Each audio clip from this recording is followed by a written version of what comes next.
மாணவர்கள் அனைவருக்கும் வணக்கம். நான் உங்கள் சயின்ஸ் சரவணன். இந்த வீடியோவில் நம்ம பார்க்கக்கூடிய பாடம் 8th ஸ்டாண்டர்டில் இருக்கக்கூடிய அன்றாட வாழ்வில் வேதியியல், கெமிஸ்ட்ரி இன் எவ்ரிடே லைஃப். இது நிறைய அப்ளிகண்ட் ஓரியன்டான விஷயங்கள் தான் இந்த பாடத்தில் நிறையா இருக்கும். ஸோ நிறைய விஷயங்களை நீங்கள் ரீட் பண்ணாலே படிச்சுக்க முடியும், அந்த மாதிரி தான் இருக்கும். ஒரு சிலது மட்டும் நான் சொல்லிக் கொடுக்குறது கொஞ்சம் உதவிகரமாக இருக்குமே தவிர மற்றதெல்லாமே செய்திகள் மாதிரி தான் இருக்கும். நீங்கள் வாசித்தாலே இப்போது உங்களுக்கே புரியும், சரிங்களா? அதனால் நமக்கு இந்த பாடத்தில் எது தேவையோ அதை மட்டும் லிமிட்டடாக நான் சொல்லிடுறேன். நீங்கள் என்ன பண்ணுறீங்கன்னா பாடத்தை முழுமையாக வாசிச்சுங்க. பட் நான் எது ரொம்ப முக்கியமோ அதை மட்டும் நடத்துகிறேன். இப்போ ஹைட்ரோ கார்பன் அப்படின்னா என்ன அப்படின்னு பார்த்தீங்கன்னா, ஹைட்ரோ கார்பன் அப்படின்றது ஹைட்ரஜனும் கார்பனும் அந்த ரெண்டு அணுக்களையும் கொண்ட ஒரு விதமான சேர்மங்களுக்கு பேர் தான் பார்த்திங்கன்னா ஹைட்ரோ கார்பன்கள். இப்போ ஹைட்ரோ கார்பன்கள்லாம் அதில் ரெண்டு இருக்கும். ஒன்று ஹைட்ரஜன் இருக்கும், கார்பன் இருக்கும். அப்போ ரெண்டு எரிஞ்சால் என்ன சார் ஆகும்? நமக்கு தெரியும், ஹைட்ரஜன் எரிஞ்சால் நமக்கு என்ன கிடைக்கும்? வாட்டர் கிடைக்கும். கார்பன் எரிஞ்சால் கார்பன் டை ஆக்சைடு கிடைக்கும். இப்போ ஹைட்ரோ கார்பன் நீங்கள் எரிச்சிங்கன்னா நீரும் கார்பன் டை ஆக்சைடு கிடைக்கும். இதுதான் முதல் அந்த பேராகிராஃபில் இருக்கக்கூடிய மிக முக்கியமான பகுதி. அது மட்டும் போதும், மித்தத்தை நீங்கள் வாசிச்சுங்க. அப்போ ஹைட்ரோ கார்பனை எரிச்சு என்ன கிடைக்கும்? They are combustible and produce large amount of heat energy along with carbon dioxide and water vapor on burning.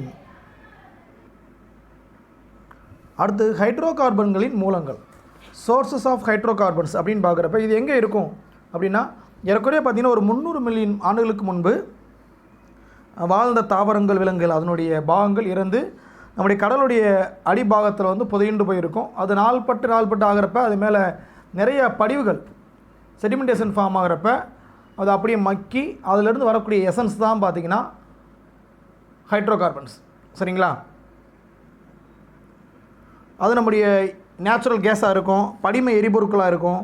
So பல வடிவத்தில் இருக்கும். இதுதான் மூலங்கள். அப்போ இது எங்கே இருக்குன்னா கடலுக்கு அடியில் இருக்குது, சரிங்களா? அதை நம்ம என்ன பண்ணுவாங்க, போர் போட்டு வெளியே எடுப்பாங்க. இது அப்படியே கதை மாதிரி இருக்கும். அப்படியே ரீட் பண்ணி பார்த்துங்க. அடுத்து பார்த்தீங்கன்னா பார்க்கக்கூடியது ஹைட்ரோ கார்பன்களின் பண்புகள். இந்த பண்புகளை கொஞ்சம் கவனமாக பார்க்கணும், ஏன்னா ஸ்டேட்மெண்ட் கொஸ்டின் கேட்க வாய்ப்பு இருக்குது.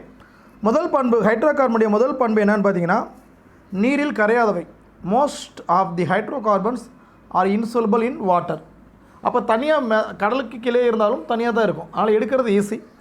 இன்னொன்று, ஹைட்ரோ கார்பன்கள் நீரை விட அடர்த்தி குறைந்தவை. அதனால் என்ன பண்ணணும், நீர்ப்பரப்புக்கு மேலே மிதக்கும்.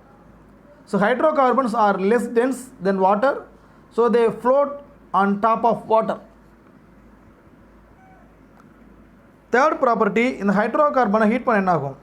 ஸோ ஹைட்ரோ கார்பனை ஹீட் பண்ணுறப்ப கார்பன் டை ஆக்சைடும் வாட்டரும் கிடைக்கும். இது ஏற்கனவே சொல்லியிருக்கேன். இதுதான் இந்த ஹைட்ரோ கார்பனுடைய மூணாவது ப்ராப்பர்ட்டி. அடுத்த ப்ராப்பர்ட்டி, ஹைட்ரோ கார்பன்கள் எந்த வடிவத்தில் இருக்கும் அப்படின்னு பார்க்குறப்ப வாயுக்களாகவும் இருக்கும். For example methane, propane. இப்போ கேசி ஸ்டேட்டில் இருக்குது. இன்னொன்று லிக்விட் ஸ்டேட்லேயும் இருக்கும், ஹெக்சேன், பென்சின். இதான் எக்ஸாம்பிள். இன்னொன்று சாலிட் ஸ்டேட்லேயும் இருக்கும், ஏன்னா பேரபின் வேக்ஸ் இருக்குது பார்த்தீங்களா? ஸோ அந்த மாதிரி சாலிட் ஸ்டேட்லேயும் இருக்கும். இப்போ 3 நிலைகள்லையுமே ஹைட்ரோ கார்பனுடைய வடிவங்கள் காணப்படும், சரிங்களா? Right, okay.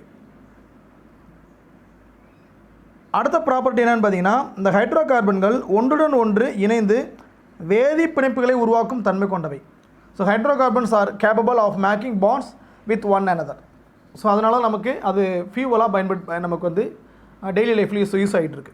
ஓகே, அடுத்து இந்த ஹைட்ரோ கார்பனுடைய ப்ராப்பர்ட்டியை பார்த்துட்டோம். ஹைட்ரோ கார்பனுடைய வகைகள் பார்க்க போகிறோம். So types of hydrocarbons பார்க்குறப்ப மொத்தம் 4 வகை இருக்குது. ஒன்று அல்கேன்கள், இன்னொன்று அல்கீன்கள், இன்னொன்று அல்கைன்கள், இன்னொன்று அரீன்கள். மொத்தம் 4 வகை இருக்குது, சரிங்களா? ஓகே, இதில் சில எக்ஸாம்பிள் தான் கீழே கொடுத்துருக்காங்க, வாட்சி பார்த்துங்க. இப்போ ஹைட்ரோ கார்பன் வகைகள் கேட்டாங்கன்னா 4 இருக்கிறதுலையே ஹைட்ரோ கார்பனுடைய ஒரு எளிய வடிவம், அதாவது சிம்பிளஸ்ட் ஹைட்ரோ கார்பன் என்னன்னு பார்த்தீங்கன்னா கண்டிப்பாக அது மீத்தேன் தான். ஏன்னா நடுவில் ஒரு கார்பன் இருக்கும், 4 பக்கம் பார்த்தீங்கன்னா 4 ஹைட்ரஜன் இருக்கும். CH4 அப்படின்னு ஒன்றுங்க, கரெக்டாக 4 ஹைட்ரஜன் பிணைப்புகளால் இணைக்கப்பட்டிருக்கும், சரிங்களா? ஸோ இதுதான் பார்த்தீங்கன்னா மீத்தேன் அப்படின்வாங்க. இதுதான் ஒரு எளிய ஹைட்ரோ கார்பன் ஆகும். இங்கே கொடுத்துருப்பாங்க பாருங்கள், கொடுத்துருக்காங்களா? இதில் ஒரு கார்பன் அணுவுடன் 4 ஹைட்ரஜன் அணுக்கள் இணைக்கப்பட்டுள்ளன. இந்த மீத்தேன் பார்த்திங்கன்னா ஒரு நிறமற்ற, மணமற்ற மற்றும் எளிதில் தீப்பற்றக்கூடிய ஒரு வாயு. புரியுதுங்களா? ஈஸியாக என்ன ஆயிரும்? பேர்ன் ஆயிரும். It is a colourless, waterless and inflammable gas. Okay. இன்னொன்று பார்த்தீங்கன்னா, இது சுற்றுச்சூழலுக்கு கொஞ்சம் ஓரளவு ஏற்ற ஒரு எரிபொருள் தான், பயன்படுத்தலாம். ஈகோ ஃப்ரெண்ட்லி ஃபியூவல் எது மீத்தேன். அதே மாதிரி இது தீங்கு தரக்கூடிய எந்த ஒரு விளைபொருட்களையும் உருவாக்குறதே இல்லை. அதனால் இதை நம்ம என்னவா பயன்படுத்தலாம்? ஃபியூவலாக தாராளமாக பயன்படுத்தலாம் இந்த மீத்தேனை. இந்த மீத்தேன் எங்கே சார் இருக்கும்னா சதுப்பு நில புதர்களில் காணப்படும். அதனால் இதுக்கு பேரே பார்த்திங்கன்னா சதுப்பு நில வாயு அப்படின்வாங்க. என்ன வாயு? சதுப்பு நில வாயு. இப்போ நம்ம ஏரியாவில் எங்கே சதுப்பு நிலங்களில் இருக்குது? பிச்சாவரம், முத்துப்பேட்டை, அந்த மாதிரி இடங்கள்லாம் பார்த்திங்கன்னா இந்த சதுப்பு நிலங்கள் இருக்குது. அந்த இடங்களில் அதனோட அடிபாகத்தில் பார்த்திங்கன்னா இந்த வாயு அதிகமாகவே இருக்கும், மீத்தேன் வாயு அதிகமாகவே இருக்கும். So methane is also known as marsh gas, MARSH, marsh case.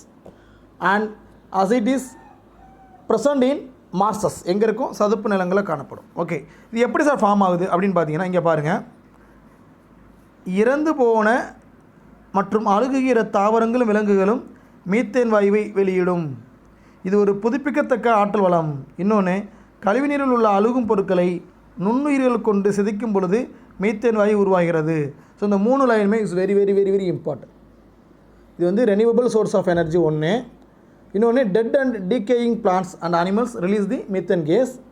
இன்னொன்று, sewage sludge can also be decomposed by micro organism to produce methane gas along with impurities.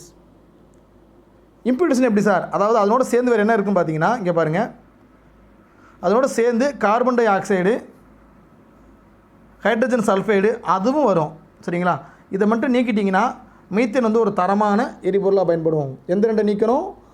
impurities like carbon dioxide and hydrogen sulfide. After removing these impurities, methane gas can be used as an efficient fuel. அடுத்து நம்ம புக்கில் பார்த்தீங்கன்னா 8th பார்த்தீங்கன்னா சில ஹைட்ரோகார்பன்ஸுடைய நேம்ஸை வந்து டேபிளில் கொடுத்துருக்காங்க. So இந்த ஸ்ட்ரக்சர் வந்து கேட்கக்கூட டவுட்டு தான் கேட்குறது. பட் இந்த ரெண்டையும் பார்த்துக்கணும். எந்த ரெண்டையும்? நேமையும் ஃபார்முலாவையும் பொறுத்துகளை கேட்க வாய்ப்பு இருக்குது. இந்த அட்டவணை மிக மிக முக்கியம். மீத்தேன்னா CH4, ஈத்தேன்னா C2H6, ப்ரொஃபேன் அப்படின்னா C3H8, பீட்டேன்னா C4H10, பென்டேன்னா C5H12. நல்லா கவனித்து பார்த்தீங்கன்னா இங்கே பாருங்கள், இது எப்படி மனப்பாடம் வச்சுக்கலான்னா, ஸ்டார்ட் பண்ணுறப்ப C1H4ன்னு ஆரம்பிக்குது. இந்த 1 என்னவா மாறுது? அடுத்து 2ன்னு மாறுது. அடுத்து பாருங்கள் 3ன்னு மாறுது. அடுத்து 4ன்னு மாறுது. அடுத்து 5ன்னு மாறுது. இங்கே பாருங்கள் 4, 6, 8, 10, 12ன்னு மாறுது. ஸோ பேர்கள் மட்டும் ஆல்ரெடாக நீங்கள் வந்து மனப்பாடம் வச்சுட்டிங்கன்னா இந்த வேதியியல் வாய்ப்பாடு இந்த ஃபார்முலாவை பார்த்தீங்கன்னா படிக்க வேண்டிய அவசியமே இல்லை, ஈஸியாகவே எழுதிட முடியும். இந்த அட்டவணையில் இருக்கக்கூடிய ப்ரொஃபேன் அப்படின்றது என்னது? ஸோ அப்படின்றத இப்போ பார்க்க போகிறோம். கவனிங்க. ப்ரொஃபேன் அப்படின்றது ஒரு மணமற்ற, மிகவும் எளிதில் தீப்பற்றக்கூடிய ஒரு வாயு. ப்ரொஃபேன் என்னது? மணமற்ற, ஆர்டர்லெஸ் மற்றும் ஈஸியாக என்ன ஆயிரும்னா தீப்பற்றிக்கும். இது ஒரு வாயு. Propane is an waterless and highly inflammable gas. இதே நேரத்தில் இன்னொன்று பாருங்கள், it is heavier than air, காற்றை விட கனமானது. இந்த ப்ரொபேன் பார்த்திங்கன்னா இதுக்கு அடுத்து இருக்கக்கூடிய பீட்டன் மேலே இருக்கு பாருங்கள், டேபிளில் பீட்டன் இருக்கா, அதனோடு சேர்ந்து தான் எல்பிஜியில் யூஸ் ஆகுது. இப்போ பீட்டேனும் ப்ரொபேனும் சேர்ந்தது தான் என்னது நம்ம யூஸ் பண்ணுற எல்பிஜி கேஸ். புரியுதுங்களா? இதில் ப்ரொபேன் பார்த்திங்கன்னா வெப்பப்படுத்துவதற்கும் சமைப்பதற்கும் மற்றும் வாகனங்களில் வந்து எரிபொருளாகவும் பயன்படுது. நம்ம கேஸ் ஃபில் பண்ணி காரில் ஓட்டணும்லப்பா, அதெல்லாமே இந்த ப்ரொபேன் தான். இந்த ப்ரொபேன் அதில் மட்டும் இல்லை, நம்முடைய ஃப்ரிட்ஜ்லேயும் பயன்படும். ஃப்ரிட்ஜில் வந்து கூலிங் பண்ணுறதுக்கும் பயன்படக்கூடிய ஒரு முக்கியமான கேஸாக இந்த ப்ரொபேன் யூஸ் ஆகுது. Propane is used as fuel in heating, cooking and vehicles. Propane can also be used as refrigerants. இந்த பீட்டன் பார்த்திங்கன்னா நம்முடைய ரூம் டெம்பரேச்சர்லையும் சரி வளிமண்டல அழுத்தத்துலையும் எப்படி இருக்கும்னா கேசி ஸ்டேட்டில் இருக்கும். சரிங்களா? இதுவும் பார்த்திங்கன்னா நிறமற்ற, எளிதில் தீப்பிடிக்கக்கூடிய ஒரு வாயு தான். இது பார்த்திங்கன்னா அறை வெப்பநிலை ஈஸி என்ன ஆயிரும்னா ஆவியாக போயிடும். ரூம் டெம்பரேச்சரில் ஆவியாக போயிடும், கேசி ஸ்டேட்டுக்கு போயிடும். இது எங்கெங்கே இது யூஸ் ஆகுதுன்னு பார்த்தீங்கன்னா செயற்கை வாசனை பொருட்கள். எங்கே செயற்கை வாசனை பொருட்கள்,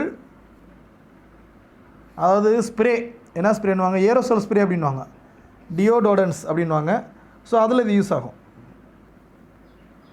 இந்த பீட்டேன் வேறு எங்கெல்லாம் பயன்படுது அப்படின்னு பார்த்தீங்கன்னா நம்முடைய குளிர்பதன பொருளாக பயன்படுது. அது மட்டும் இல்லை, டார்ச் விளக்குலையும் எரிபொருளாக பயன்படுது. ஸோ இதெல்லாம் ஜஸ்ட் ரீட் பண்ணி வச்சுக்கோங்க. ஏன்னா ஏதாச்சும் ஒரு ஸ்டேட்மெண்ட் கொஸ்டினில் கேட்டாங்கன்னா எழுதுறதுக்கு நமக்கு தெரியணும். இன்னொன்று பென்டேன்.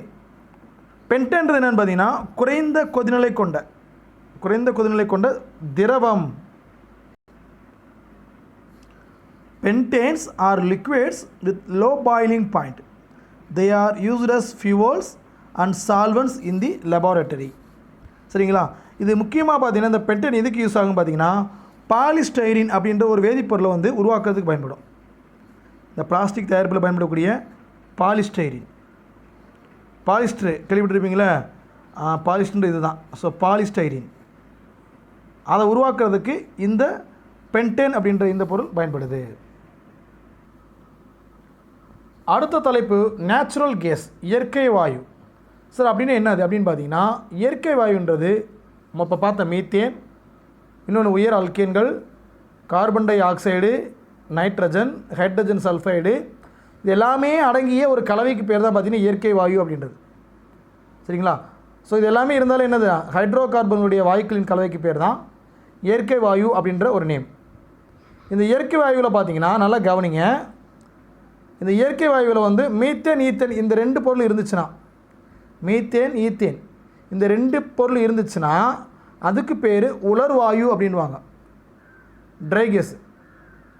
இதே இது ப்ரொப்பேனும் பீட்டேனும் இருந்துச்சுன்னா அதுக்கு பேர் ஈரவாயு. புரியுதுங்களா? அப்போ இயற்கை வாயுவில் 2 வகை இருக்குப்பா. ஒன்று என்னதுன்னா உலர்வாயு, இன்னொன்று ஈரவாயு. எது உலர்வாயு அப்படின்றோம்னா மீத்தேனும் ஈத்தேனும் இருந்துச்சுன்னா அந்த ஹைட்ரோ கார்பன்களில். புரியுதுங்களா? அப்படி இல்லாமல் ப்ரொப்பேன், பீட்டேன் இது 2 இருந்துச்சுன்னா இதுக்கு பேர் ஈரவாயு. இந்த மீத்தேன், ஈத்தேன்றது என்னென்னு பார்த்தீங்கன்னா கீழ்நிலை ஹைட்ரோ கார்பன்கள். சார் அப்போ ப்ரொப்பேன், பீட்டனுக்கு என்ன சார் பேர்? அது உயர்நிலை ஹைட்ரோ கார்பன்கள். புரியுதுங்களா? ஸோ அவங்க என்ன சொல்கிறாங்கன்னா, if the natural case contains lower hydrocarbons like methane and ethane, it is called dry gas. Okay. If higher hydrocarbons like propane and butane are also present in the gas, it is called wet gas. So 2 வேறு. புரியுதுங்களா? மாத்திராதீங்கப்பா, இதிலிருந்து ஒரு வினா வருவதற்கான வாய்ப்புகள் இருக்குது, பார்த்துங்க. இந்த இயற்கை வாயு எங்கே காணப்படும் அப்படின்னு பார்த்தீங்கன்னா எண்ணெய் கிணறுகள் இருக்குது பார்த்தீங்களா, அதனுடைய மட்டத்துக்கும் கொஞ்சம் மேலே காணப்படும். அதாவது இது எங்கே இருக்குன்னு அந்த வாயு கடல் மட்டத்திற்கு கீழே இருக்கக்கூடிய பாறைகள் இருக்கக்கூடிய குட்டி குட்டி இடைவெளியில் தான் இந்த கேஸ் உள்ள ஃபில் ஆகிருக்கும். இதுக்கு பேர் என்ன சொல்லுவாங்கன்னா ரிசர்வாயர்ஸ் அப்படின்வாங்க, தேக்கங்கள் அப்படின்வாங்க. நம்ம சாதாரண முறையில் எண்ணெய் கிணறுல தோன்றுறாங்க பார்த்தீங்களா, அந்த மாதிரி தோன்றினாலே போதும் இந்த கேஸை வெளியே கொண்டு வந்துட முடியும்.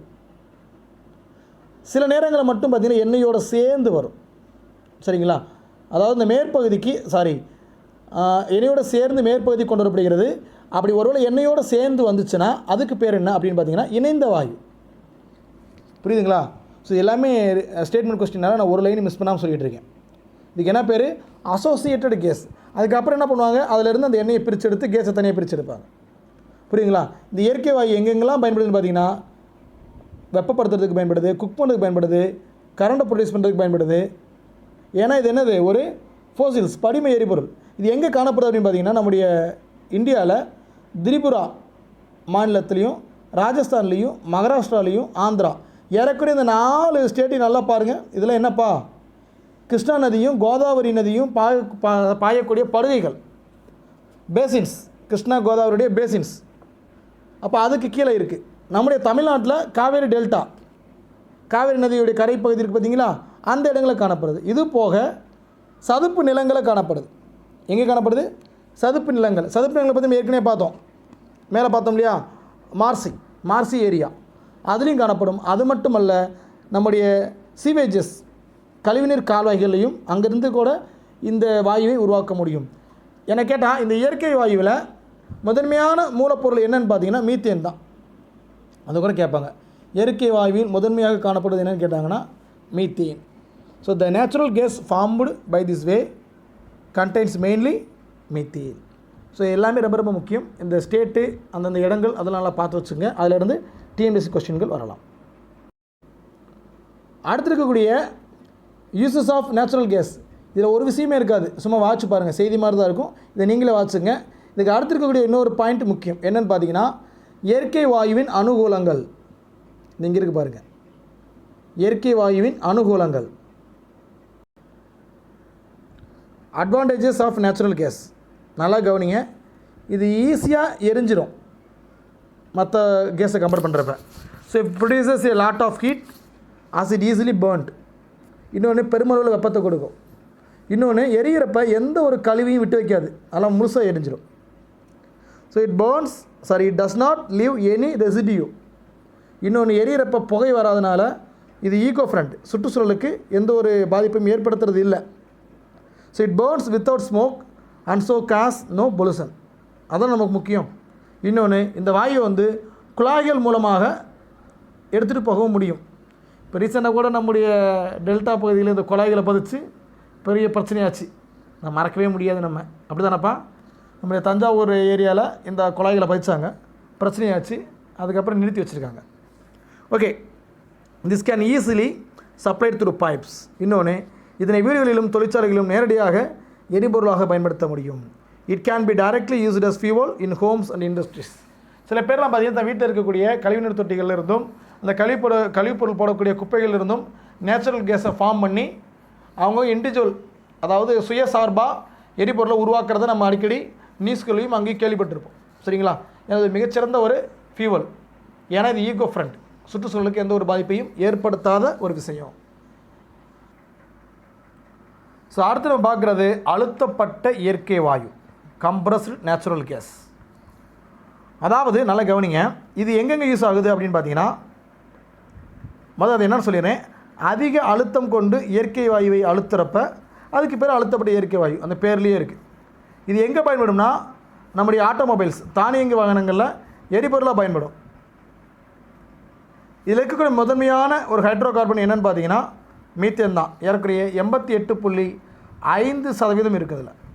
இது ஒரு முக்கியமான நோட் பண்ணிங்க. இன்னொன்று, இதை திரவமாக்க முடியும். திரவமாக்கினதுக்கு பேர் எல்என்ஜி, கம்ப்ரஸ் பண்ணி மட்டும் வச்சுருந்தா அதுக்கு பேர் சிஎன்ஜி. இந்த சிஎன்ஜி அதிக அழுத்தத்தில் வச்சுருப்பாங்க, ஹை ப்ரெஷரில் வச்சுருப்பாங்க. எல்என்ஜியில் பார்த்தீங்கன்னா ரொம்பவும் ஃப்ரீஸ் பண்ணி திரவ நிலையில் வச்சுருப்பாங்க, அப்போ தான் ஸ்டோர் பண்ண முடியும். சரிங்களா? ஓகேப்பா. இந்த சிஎன்ஜியோடைய பண்புகளை பாருங்கள், ரொம்ப ரொம்ப ரொம்ப லோ காஸ்ட்டாக இருக்கும். இன்னொன்று ரொம்ப பியூர். இதில் பயன்படுத்தக்கூடிய வெஹிக்கிள்ஸ் ரொம்ப கார்பன் டை ஆக்சைடு லெவலில் கம்மியாக கொடுக்கும். இன்னொன்று நல்ல ஹைட்ரோ கார்பன் வெளியிடும். நிறைய ஹைட்ரோ கார்பன் இருந்தால் தான் நல்லா ஃபியூவலாக இருக்கும். இன்னொன்று பெட்ரோல் டீசலை காட்டிலும் இது விலை குறைவு. இந்த பாயிண்ட் ரொம்ப முக்கியம். இதை கூட கேட்க வாய்ப்பு இருக்குது. அதாவது அழுத்தப்பட்ட இயற்கை வாயுவை பற்றிய கூற்றுகளில் தவறான கூற்று எது, பெட்ரோல் மற்றும் டீசலை விட இது விலை உயர்ந்தது, அதுக்கு மேலே இருக்கக்கூடிய 3 பாயிண்ட்டை கொடுத்துட்டாங்கன்னா நம்மளு இது கேஸ்ரா, அப்போ பெட்ரோலை காட்டிலும் டீசலை காட்டிலும் கூட தாண்டா இருக்கும் அப்படின்னு நீங்கள் தப்பாக போட்டக்கூடாது. அதனால தான் நீங்கள் முழுமையாக படிக்கணும்னு சொல்கிறது தான் சொல்கிறதே. இந்த சிஎன்ஜியுடைய இயல்பு என்னன்னு பாருங்கள். சிஎன்ஜியில் என்னென்ன கலந்துருக்கும். மீத்தேன்றது இப்போ தான் பார்த்தோம், 88.5%, ஈத்தேன் ஒரு 5.5%, ப்ரொப்பேன் 3.8%, பியூட்டேன் 1.8%, பென்டேன் 0.5%. பொறுத்துகளை கேட்கலாம், இந்த டேபிளை பொறுத்தில் கேட்கலாம். இன்னொரு வகையில், அதாவது சிஎன்ஜியில் இருக்கக்கூடிய பகுதி பொருட்களை அதனின் சதவீதத்தின் அடிப்படையில் ஏறு வரிசைப்படுத்து இறங்கு வரிசைப்படுத்துன்னு கேட்டான்னா அவ்வளோதான், டப்பா டான்ஸ் ஆடிடும். அதனால் ஒழுங்காக பார்த்தீங்கன்னா இந்த டேபிளையும் நல்லா லெஃப்ட் அண்ட் ரைட் படித்து வச்சுக்கோங்க. இதை தவிர்த்து வேலை சில கேஸெல்லாம் இருக்குது. என்னென்னு பார்த்தீங்கன்னா, ஒன்று ப்ரொடியூசர் கேஸ், உற்பத்தி வாயு அப்படின்வாங்க. இன்னொன்று கோல் கேஸ், நிலக்கரி வாயு அப்படின்வாங்க. இன்னொன்று பயோகேஸ். இன்னொன்று பார்த்தீங்கன்னா ஒரு வாட்டர் கேஸ். ஏறக்குறைய இன்னும் 4 விதமான வாயுக்கள் இருக்குது. என்னென்னு பாருங்கள். உற்பத்தி வாயு ப்ரொடியூசர் கேஸ், இன்னொன்று நிலக்கரி வாயு கோல் கேஸ், இன்னொன்று உயிர் வாயு பயோகேஸ், இன்னொன்று நீர் வாயு வாட்டர் கேஸ். ஸோ இதை பற்றி நம்ம தெரிஞ்சுக்கிறது ரொம்ப இன்ட்ரெஸ்ட்டாக இருப்பீங்க. கண்டிப்பாக தெரிஞ்சுக்கலாமா? வாங்க. இந்த ப்ரொடியூசர் கேஸை பற்றி ஒரு சார்ட் கொடுத்துருக்காங்க பாருங்கள். இந்த சார்ட்டில் இருக்க எல்லாமே டிஎன்பிஎஸ்சி கொஸ்டின் தான்ப்பா. இந்த மாதிரி வந்துட்டாலே எல்லாமே டிஎன்பிஎஸ்சி கொஸ்டின் தான். ஸோ ப்ரொடியூசர் கேஸில் நைட்ரஜன் பாருங்கள் 45 to 60% இருக்கும், மீத்தேன் 2 to 4 இருக்கும், ஹைட்ரஜன் 10 to 20 இருக்கும், கார்பன் மோனாக்சைடு 15 to 30 இருக்கும், கார்பன் டை ஆக்சைடு 5 to 15 இருக்கும், நீர் பார்த்திங்கன்னா 6 to 8% இருக்கும். ஸோ இதுலேருந்து எப்படிலாம் கேள்வி கேட்கலாம்னா, உற்பத்தி வாயுவில் வந்து எந்த பொருள் வந்து ரொம்ப அதிகமாக இருக்குன்னு கேட்கலாம். எதுப்பா? நைட்ரஜன். இருக்கில் எது கம்மியாக இருக்குன்னு கேட்கலாம். அவ்வளோதான், செத்தான். இருக்கில் எது கம்மியாக இருக்கும்? மீத்தேன் கம்மியாக இருக்குது, 2 to 4 தான் இருக்குது. ஸோ இந்த மாதிரி வினாக்களை எப்படி வேணால் கேட்கலாம். இந்த அட்டவணைகளை நல்லா பார்த்துங்க. அது பள்ளி மாணவர்களுக்கான அட்டவணை அல்ல, போட்டியாளர்கள் நமக்கான அந்த அட்டவணை தான் இந்த மாதிரி சார்ட் எல்லாமே. ஸோ நல்லா பார்த்துங்க. ஓகே, அடுத்து ப்ரொடியூசர் கேஸ் அப்படின்னு என்ன தெரிஞ்சு வச்சுங்க. உற்பத்தி வாயுன்றது கார்பன் மோனாக்சைடும் நைட்ரஜன் வாயுவும் கலந்த கலவை. சரி, அது இத்தனை பார்த்தோம், அதை மட்டும் சொல்கிறீங்களே. இது 2 தான் மேஜர் பார்ட் பாருங்கள். இதுவும் தான் மேஜர் பார்ட். அப்போ கார்பன் மோனாக்சைடும் நைட்ரஜன் வாயு கலந்த ஒரு கலவை தான். இது என்ன பண்ணுவாங்கன்னா, செஞ்சூடான ரொம்ப ஹீட்டாக இருக்கக்கூடிய கல்கரி, அதன் மேலே பார்த்தீங்கன்னா 1100 டிகிரி செல்சியஸில் வெப்பநிலையில் நீராவி கலந்துள்ள காற்றினை அதில் செலுத்துவதன் மூலமாக இந்த வாயு தயாரிக்கப்படும். இது எங்கே பயன்படுத்தப்படுது அப்படின்னு பார்த்தீங்கன்னா, கவனிங்க, இது எங்கே பயன்படுத்துகிறாங்கன்னா, இரும்பு எஃகு தொழிற்சாலை, எஃகு உற்பத்தி பண்ணுற தொழிற்சாலை எங்கே இருக்கும்? ஜாம்செட் பொருளாக இருக்குது பார்த்தீங்களா? ஸோ அந்த தொழிற்சாலைகளில் இந்த ப்ரொடியூசர் கேஸ் தான் பயன்படுத்துகிறாங்க. அப்போ producer gas is a gaseous mixture of carbon monoxide and nitrogen. It is produced by passing air mixed with steam over red hot coke at a room temperature 1100 degrees Celsius. It is used as an industrial fuel for iron and steel manufacturing. இந்த உற்பத்தி வாயு பற்றி நல்லா கேட்டுக்கங்க. உற்பத்தி வாயு வேறு பேரில் இருக்குது. இது அமெரிக்காவுக்கு என்ன பேர் பார்த்தீங்கன்னா மரவாயு அப்படின்வாங்க. என்ன பேர்? மரவாயு, வுட் கேஸ் அப்படின்வாங்க. இங்கிலாந்தில் இதுக்கு பேர் உறிஞ்சு வாயு, சக்சன் கேஸ் அப்படின்வாங்க. நம்ம என்ன சொல்லிகிட்டு இருக்கோம்? உற்பத்தி வாயுன்னு சொல்லிகிட்டு இருக்கோம். புரியுதுங்களா? அப்போ ஒவ்வொரு நாட்டிலையும் இந்த வாயு எந்தெந்த பேரில் அழைக்கப்படுது பார்த்து வச்சுங்க. அது கூட கேட்க வாய்ப்பு இருக்குது. நெக்ஸ்ட்டு பார்க்குறது பார்த்திங்கன்னா நிலக்கரி வாயு, சார்கோல் கேஸ் அப்படின்வாங்க. இதில் பார்த்தீங்கன்னா ஹைட்ரஜனும் மீத்தேனும் கார்பன் டை ஆக்சைடு இது எல்லாமே கலந்த ஒரு கேஸ் தான் பார்த்திங்கன்னா நிலக்கரி வாயு அப்படின்வாங்க. இது என்ன பண்ணுவாங்கன்னா, சிதைத்து வடிப்பதன் மூலம் இது பெறப்படும். இந்த கேஸ் பெறப்படும். என்ன பண்ணுறாங்க? சிதைத்து வடிப்பதன் மூலம் பெறப்படுகிறது அப்படின்றாங்க. அதாவது it is a mixture of gas like hydrogen, methane and carbon monoxide absent by the destructive distillation. புரியுதுங்களா? Destructive distillation of coal. ஓகேப்பா. இதில் பார்த்தீங்கன்னா இந்த வாயு எங்கே பயன்படும் அப்படின்னு பார்த்தீங்கன்னா, இதுவும் எஃகு உற்பத்தியில் பயன்படுது. அதே நேரத்தில் ஓப்பன்டு திறந்த வெப்ப உலைகளில் பயன்படுது. புரியுதுங்களா? வெப்ப உலைன்னு என்னப்பா? அதாவது இந்த எஃகு உற்பத்தியில் பயன்படுத்தக்கூடிய அந்த உலை தான் என்ன சொல்லுவாங்கன்னா திறந்த வெப்ப உலை. Okay. It is used in heating open hearth furnace in the manufacture of steel. முக்கியமாக பார்த்தீங்கன்னா கடைசி பாயிண்ட் ரொம்ப முக்கியம். என்னென்னு பார்த்தீங்கன்னா, ஒரு சில உலோகவியல் செயல்பாடுகளில் இந்த நிலக்கரி வாயு என்னவா பயன்படுதுன்னா ஒடுக்கும் பொருளாக பயன்படுது. என்ன பொருளாக பயன்படுது? ரெடியூசிங் ஏஜெண்டாக யூஸ் ஆகுது. கேட்பாங்கப்பா.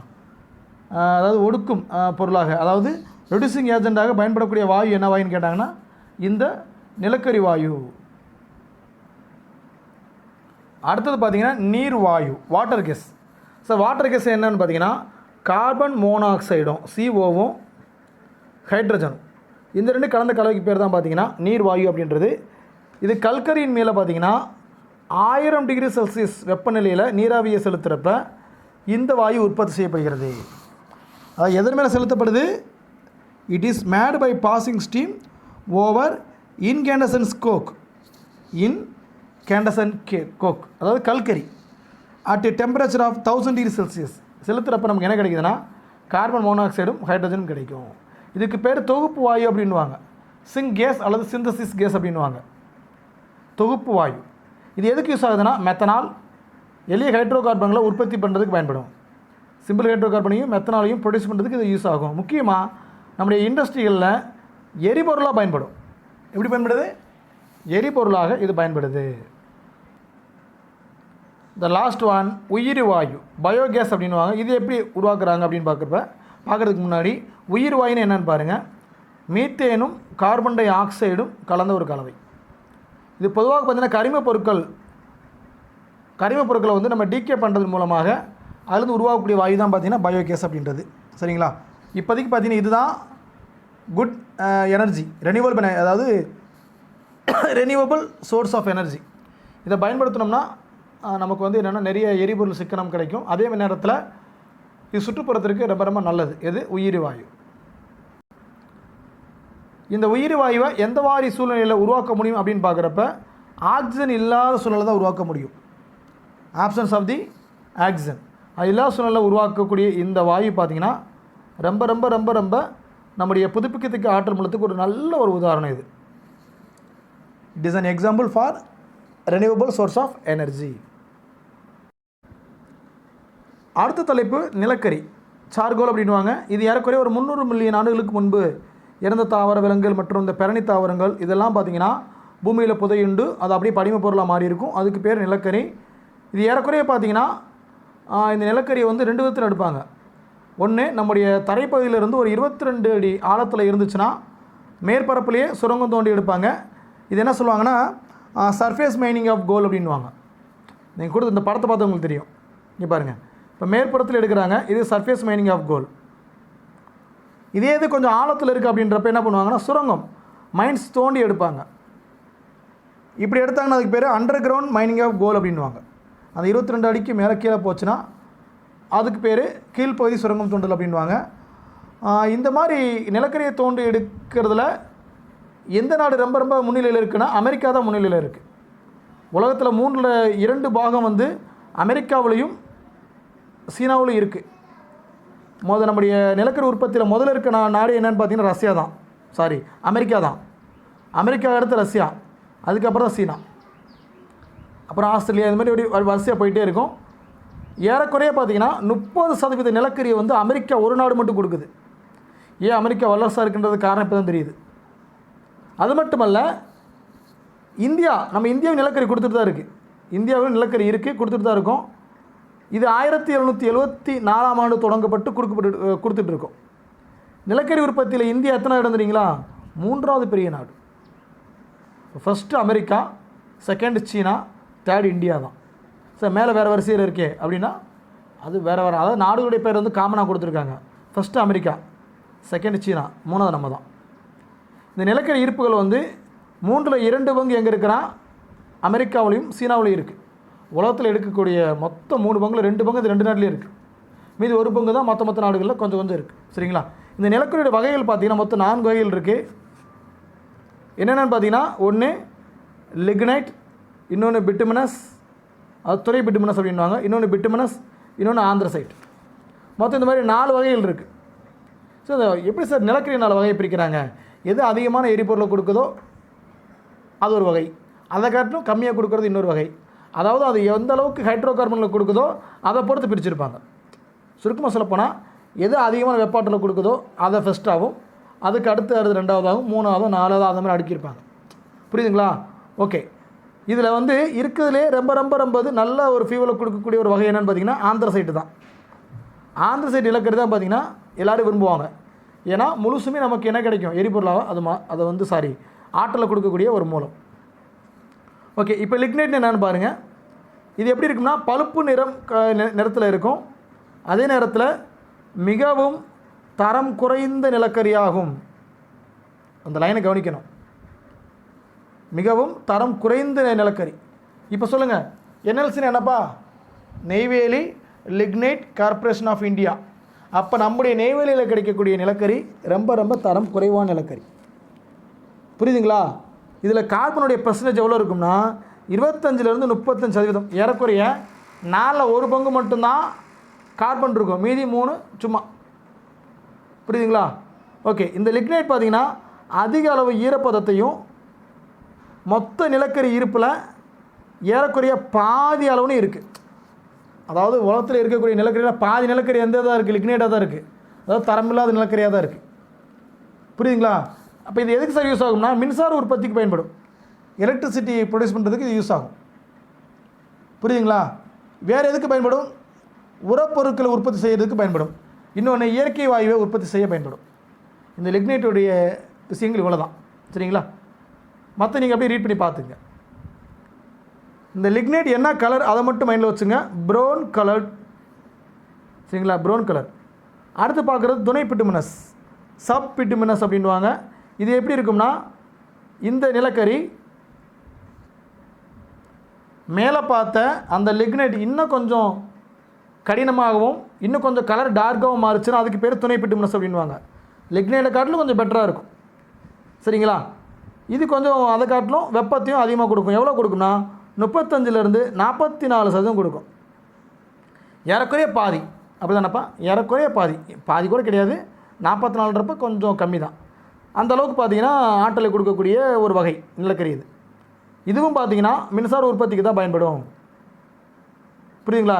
இந்த நிலக்கரியில் ஒன்றா ப்ளஸ்ன்னு பார்த்திங்கன்னா மற்ற நிலக்கரியை காட்டிலும் சல்ஃபர் லெவல் கம்மியாக இருக்கும். அதனால் என்ன உருவாக்காது? மாசுகளை உருவாக்காது. புரியுதுங்களா? This coal has lower sulphur content than other types and burns cleaner. அந்த படங்களை பார்த்தா நல்லாவே தெரியும். லிக்னைட் பாருங்கள் ஒரு மாதிரி எப்படி இருக்குன்னு பாருங்கள். துணை பிட்டுமினஸ் கொஞ்சம் டார்க்காக இருக்குது. பிட்டுமினஸ் அதை காட்ட டார்க்கு. ஆந்த சைடு பாருங்கள் கண்ணங்கரேன்னு இருக்கா, தார் ரோடு மாதிரி. அப்போ இதுதான் பார்த்திங்கன்னா அதிகமான நமக்கு பயனை கொடுக்கக்கூடிய ஒரு வகை. இந்த துணை பிட்டுமினஸ் சப் பிட்டுமினஸ்லேருந்து கொஞ்சம் டெவலப் ஆன ஒரு மெத்தட் தான் பார்த்திங்கன்னா பிட்டுமினஸ் நிலக்கரி அப்படின்றது. இது எப்படி இருக்குன்னு பார்த்திங்கன்னா அடர் கருமை நிறம் இருக்கும், டார்க் பிளாக்காக இருக்கும். அதே மாதிரி ரொம்ப கொஞ்சம் ஸ்ட்ராங்காக இருக்கும், கடினத்தன்மையாக இருக்கும். ஏறக்குறைய இந்த நிலக்கரியில் எவ்வளோ கார்பனுக்கு தெரியுமா? 45லேருந்து 86%. ஏறக்குறைய 4/3 ஆற்றலை கொடுக்கக்கூடிய சக்தி அதில் இருக்குது. இதுவும் மின்சார உற்பத்தி செய்கிறதுக்கு பயன்படும். இன்னொன்று என்னென்னா, இரும்பு மற்றும் எஃகு உற்பத்தி தொழிற்சாலைகளில் இது என்ன பண்ணும்னா இது யூஸ் ஆகும். பிட்டுமினஸ் எங்கே யூஸ் ஆகுது அப்படின்னு நீங்கள் பார்க்குறப்ப கவனிங்க. Other important use of this coal is to provide coke to iron and steel industries. Byproducts of the coal can be converted into different chemicals which are used to make paint, nylon and many other items. So இது மட்டும் இல்லை, paint தயாரிக்கிறதுக்கும் nylon தயாரிக்கிறதுக்கும் இது பயன்படும். புரியுதுங்களா? Paint தயாரிக்கவும் nylon தயாரிக்கவும் இதில் பயன்படும். பார்த்துங்க. ஓகே, அடுத்து வந்துடும் ஆந்திர சைட். நம்ம ஹீரோ இதுதான் பார்த்தீங்கன்னா மிகவும் உயர்தரம் கொண்ட நிலக்கரி. இதுதான் ரொம்ப ரொம்ப தரமான நிலக்கரி. சார் அப்போ இது எவ்வளோ சார் இருக்கும்? 86லேருந்து 97% ஏறக்குறைய அப்படியே எடுத்து பயன்படுத்தலாம். அடர் கருமை நிறம், ரொம்ப ரொம்ப கடினத்தன்மையாக இருக்கும். இன்னொன்று அப்படியே கருப்பாக இருந்தாலும் பளபளப்பாக இருக்கும். புரியுதுங்களா? நம்ம வடிவசன மாதிரி தான். டே விட்றா நீ கருப்பாக இருந்தாலும் கலையாக தாண்டா இருக்கு. அந்த மாதிரி அந்த சைடு பார்த்திங்கன்னா பளபளப்பாக இருக்கும். 86 to 97% இருக்குது இதில் கார்பன். It contains 86 to 97% carbon and has a heating value slightly higher than bituminous coal. அதே நேரத்தில் அந்த மேலே இந்த அதை கம்பேர் பண்ணுறப்ப இது கொஞ்சம் மதிப்பு மிக்கது. ஆந்திர சைட்டு வந்து இந்த எரிஞ்சிச்சுன்னா அதிக வெப்பத்தையும் கொடுக்கும், ரொம்ப ரொம்ப கம்மியான மாசுகளை கொடுக்கும். Burns longer with more heat and less dust. ஓகேப்பா, அடுத்து இந்த நிலக்கரியுடைய பயன்கள் இப்போ பார்த்தது எல்லாமே அதுதான் பார்த்தோம். இருந்தாலும் இன்னொரு முறை பார்த்துருங்க. அப்படி இருக்குது, ரீட் பண்ணி பார்த்துங்க. இப்போ இந்த 4 வகைகள் பார்க்குறப்ப நிறைய பயன்கள் பார்த்துட்டு வந்தோம். அது தொகுத்து கொடுத்துருக்காங்க, ரீட் பண்ணி பார்த்துங்க. இந்த பிக்சலுக்கு 4 யூஸ் மட்டும் பாருங்கள், கொஞ்சம் யூஸ்ஃபுல்லாக இருக்கும். ஒன்று லூப்ரிகண்ட் ஆயிலாக பயன்படும். இன்னொன்று நீரோட்ட ஆடை, வாட்டர் ப்ரூஃப் ட்ரெஸ்ஸை வந்து உருவாக்குறதுக்கு பயன்படும். இன்னொன்று ஆக்டிவேட்டட் சார்கோல், செயல்முக கரியாக பயன்படும். இன்னொன்று கார்பனிலை, கார்பன் ஃபைபர்ஸ், அதுக்கு பயன்படும். ஸோ நிலக்கரி பயன்கள்லாம் என்னவே முடியாதுங்க, அந்த அளவுக்கு இருக்குது. 10,000 20,000 யூஸ் எல்லாம் இருக்கும் அதில். ஸோ இது என்ன பண்ணுவாங்கன்னா, அந்த நிலக்கரியை இந்த டெஸ்ட்ரக்டிவ் டிஸ்டிலேஷன், சிதைத்து வடித்தல் அப்படின்ற ஒரு செயல் பண்ணுவாங்க. அதன் மூலமாக அதை ஹீட் பண்ணுறப்ப அதிலேருந்து அடுத்தடுத்து நிறைய பொருட்கள் கிடச்சிக்கிட்டே இருக்கும். நீங்கள் பாரு, இந்த புக்கில் இருக்குது, வாட்ச் பாருங்கள். இவ்வளோ பொருட்கள் கிடைக்க மாட்டது ரொம்ப ரொம்ப ரொம்ப ரொம்ப ஆச்சரியமாக இருக்கும். ஃபார் எக்ஸாம்பிள் பாருங்கள், சோப்பு, ஆஸ்பிரின் மருந்து, கரைப்பான், சாயம், பிளாஸ்டிக்கு, செயற்கை இலை, ரேயன் லைனான்றது தான் செயற்கை லைன்வாங்க. அது நிலக்கரி தாறு, அம்மோனியா, நிலக்கரி வாயு சொல்லிக்கிட்டே போகலாம். எக்கச்சக்க யூசஸ் இருக்குது. ஸோ எல்லாத்தையும் ஒரு முறை அப்படி ரீட் பண்ணி பார்த்துங்க. அதில் ஒரு சில முக்கியமானதை மட்டும் டிஸ்கஸ் பண்ணுவோம், கவனிங்க. அது என்னென்ன முதல்ல கல்கரி. கல்கரினா கோக் அப்படின்னுவாங்க. கல்கரினா கோக். இது 98% கார்பனை கொண்டது. கேட்பாங்கப்பா, 98% கார்பனை கொண்ட ஒரு நிலக்கரி வகை. இந்த கோக் பார்த்தீங்கன்னா ரெடியூசிங் ஏஜெண்டாக பயன்படும். எங்கே சார் பார்த்தீங்கன்னா இந்த உலோகங்களை அந்த தாதுக்கள்லேருந்து பிரிப்பாங்களப்பா, இம்பார்ட்டன்ட் ஓர்ஸ்லேருந்து பிரிப்பாங்க இல்லையா, அதில் இது ரெடியூசிங் ஏஜெண்டாக பயன்படும், ஒடுக்கியாக பயன்படும். இன்னொன்று உற்பத்தி வாயுவை உற்பத்தி பண்ணுறதுக்கு பயன்படும். இன்னொன்று நீர் வாயுவை உற்பத்தி பண்ண பயன்படும். இதெல்லாம் ஏற்கனவே பார்த்தோம். சரிங்களா? சொன்னதான் திரும்ப திரும்ப வந்து கொடுத்துருக்காங்க. அதனால தான் சொல்கிறது வாட்ச் பண்ணுங்கன்றது. அடுத்தது கரித்தாறு. கரித்தாறுன்றது கோல் தார் அப்படின்வாங்க. இதை வந்து பின்னக்காய்ச்சி வடித்தல் அந்த மெத்தடில் பண்ணுறப்ப எதை இந்த கோல்தாரை வந்து ஃப்ராக்ஷனல் டிஸ்டிலேஷன் பண்ணுறப்ப நிறைய பொருட்கள் உபப்பொருட்கள் கிடைக்கும். பென்சின், டொலுவின், ஃபீனால், அனிலின், இந்த மாதிரி நிறைய பொருட்கள் கிடைக்கும். இது போக சாயங்கள், வெடிப்பொருட்கள், பெயிண்டுகள், செயற்கை இலைகள், மருந்துகள், பூச்சிக்கொல்லிகள், இது எல்லாமே கரித்தார்லேருந்து கிடைக்கிது. இன்னொன்று கரித்தார்லேருந்து கிடைக்கக்கூடிய மற்றொரு மிக முக்கியமான பொருள் என்னன்னு தெரியுங்களா? நாப்தலின் உருண்டைகள். அந்துருண்டை கேள்விப்பட்டிருப்பீங்க. இது எதுக்கு பயன்படுது? பூச்சி விரட்டி, பூச்சிகளை விரட்டுவதற்காக இந்த அந்துருண்டைகள் பயன்படுகிறது. நாப்தலின் பால்ஸ் எங்கள் அந்த ட்ரெஸ்ஸில் வைப்பாங்களேங்க, உள்ளே எது பூச்சி வச்சு வராமல், அதுக்கு தான் இது. Which are used to repel moth and other insects. மோத்தையும் அதர் இன்செக்டையும் இது விரட்டி விட்டுரும். ஓகே, அடுத்தது என்னென்னு பார்த்தீங்கன்னா கரிவாயு, கோல் கேஸ். இதை தான் சார் அங்கேயும் கொடுத்துருந்தாங்களே, அதே தான் இங்கேயும் கொடுத்துருக்காங்க. அப்படியே வாய்ச்சி பார்த்துங்க, ஈஸி தான். சரிங்களா? ஏற்கனவே கரிவாயு பற்றி பார்த்துட்டோம். நிலக்கரி வாயு பார்த்தோமா, அதே தான் இங்கேயும் கொடுத்துருக்கான். ஏன்னு கேட்காதீங்க, கேட்கணும்னா நம்முடைய இந்த புக்கு உருவாக்க அவங்கள தான் கேட்கணும். ஏன் சார் 2 தடவை கொடுத்தீங்கன்னு. சரி, ரைட்டு, ஓகே. இன்னொன்று அமோனியா. இது அங்கே கொடுக்கல, அதை வேணால் பார்ப்போம். நிலக்கரியிலிருந்து கிடைக்கக்கூடிய மற்றொரு விளைபொருள் பார்த்திங்கன்னா அமோனியா. இது எதுக்கு யூஸ் ஆகும்? அமோனியானாலே நமக்கு தெரியும், உரங்கள் தயாரிப்பில் தான் பயன்படும். Ammonium sulphate, ammonium super phosphate, ammonium triple phosphate, இந்த மாதிரி நிறைய சொல்லுவாங்க பார்த்தீங்களா. அதெல்லாம் உருவாக்குறதுக்கு இந்த அமோனியா பயன்படும். இந்த அமோனியாவே எங்கேருந்து எடுக்கிறாங்க? நிலக்கரியிலேருந்து எடுக்கிறாங்க. நிலக்கரி வந்து ஒரு விலை மதிக்க முடியாத பொருள். அதுக்கு பேர் என்ன சொல்லுவாங்க? Black diamond. சயின்ஸை பொறுத்த மட்டுக்கும் கருப்பு வைரம் அப்படின்றது என்னென்னு பார்த்தீங்கன்னா இந்த நிலக்கரி தான். இதை வந்து இந்த டெஸ்ட்ரக்டிவ் டிஸ்டிலேஷன் சிதைத்து வடித்தல் மூலமாக 1000 கிலோகிராம் நிலக்கரியானது 700 கிலோகிராம் கல்கரியாகவும் 100 லிட்டர் அமோனியாவும் 50 லிட்டர் கரித்தாராகவும் 400 மில்லி கியூப் கரிவாயுவாயும் இது கொடுக்கக்கூடியது. எவ்வளோப்பா? 1 டன் நிலக்கரி எடுத்துட்டிங்கன்னா அது ஏறக்குறைய 700 கிலோகிராம் கல்கரி கோக்கு, 100 லிட்டர் அமோனியா, 50 லிட்டரு கரித்தாறு கோல் தாறு, மீதி 400 மீட்டர் கியூப் பார்த்திங்கன்னா கரிவாயு கோல் கேஸு. இவ்வளோது கொடுக்குது. அவ்வளோ ஆற்றங்களை உள்ளடக்கி கொண்டு இருக்கக்கூடிய ஒரு நிலக்கரி. அதனால தான் பேர் என்னது? Black diamond. ஓகேங்களா? ரைட். அடுத்து இருந்து கிடைக்கிற இன்னொரு பொருள், முக்கியமான பொருள் பெட்ரோலியம். அது நம்முடைய அடுத்த வீடியோவில் பார்ப்போம். சரிங்களா? இந்த பாடம் பார்த்தீங்கன்னா நிறைய விஷயங்கள் இருக்கும். நீங்கள் வாட்ச் பார்க்கக்கூடிய விஷயம் தான். ஆனால் நீங்கள் எதாவது வாசிக்கணுன்றதை கொஞ்சம் இது பண்ணி சொல்லியிருக்கேன். சரிங்களா? ஓகே, தேங்க்யூப்பா.